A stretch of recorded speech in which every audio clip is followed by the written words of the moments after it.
I want to thank God for my journey so far in God's Lighthouse. It's been a couple of years from 2017, and I'm thankful primarily because God heard my request and my prayer for a church family that was aiming for discipleship, that was aiming for more of God. I didn't really have the words for it at the time, but now that I've come into God's Lighthouse, I know what I was looking for. I used to look for people who were hungry for more of God. I was that, and that's obviously because of my background, the things I've been exposed to. So I'm thankful for coming into God in a very strong and direct way, and for understanding purpose and clarity early in life.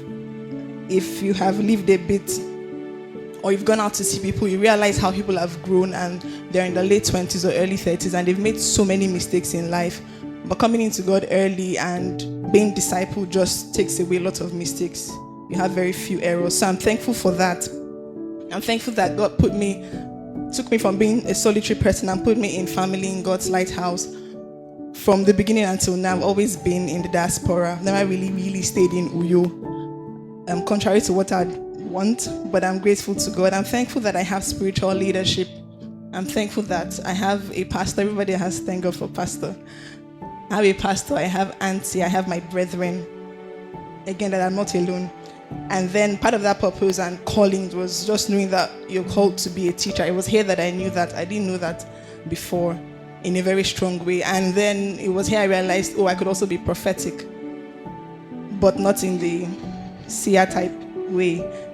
So year after year, God will confirm these things and remind and, just make it clear that there's a lot more to me. And I'm just grateful for that. I'm grateful for times and seasons. When we first started in Uyo, at the warehouse, it was just us. And then after a while, now 2023, we can look back and see how God has sent different ones of us out, the different outposts, Ikolikpene, Abuja, Lagos, Enugu. That has to be God. God has, is the one who has done all of these things. I'm thankful for Lagos brethren. When I went out, I was alone. In fact, I've always been alone until Henry came.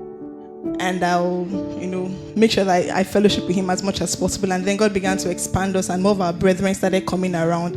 And it's just been really good since then. I'm thankful for the phases that we've had in Lagos Outpost. So at first we're fewer, and we'll meet in Henry's house. And then the time came where God was telling us to go out to different other church groups. So we just split. Henry had then come to Port Harcourt, so there was no place to meet anymore. So everybody just went their way. And when our brethren started coming back from Uyo and different other places, Otibe, Sister Peace, Nobong, Sister Bright, we started meeting again on Saturdays. And then last year, October, we got the directive to start meeting on Sundays, and God was just faithful. 1 year has passed, and there has been tremendous growth, and there has been marvelous experiences in the Lagos Outpost. For that, I'm grateful. I'm grateful that we no longer have local sheep only in Uyo. We have sheep online. We have sheep abroad. I'm thankful for all of those. There's so much more to thank God for. I'll thank God for deliverances personally now from fears. Fear has to be one of the major things that have bugged me in my life. So I'm thankful that God has delivered me from my fears and has continued to deliver me. Top of that list to be fear of marriage. I mentioned it earlier after M31. I'm mentioning it again because it's a major thing that God did for me in 2020. And then low self-esteem and pride and different other things that God has delivered me from. May his name be praised.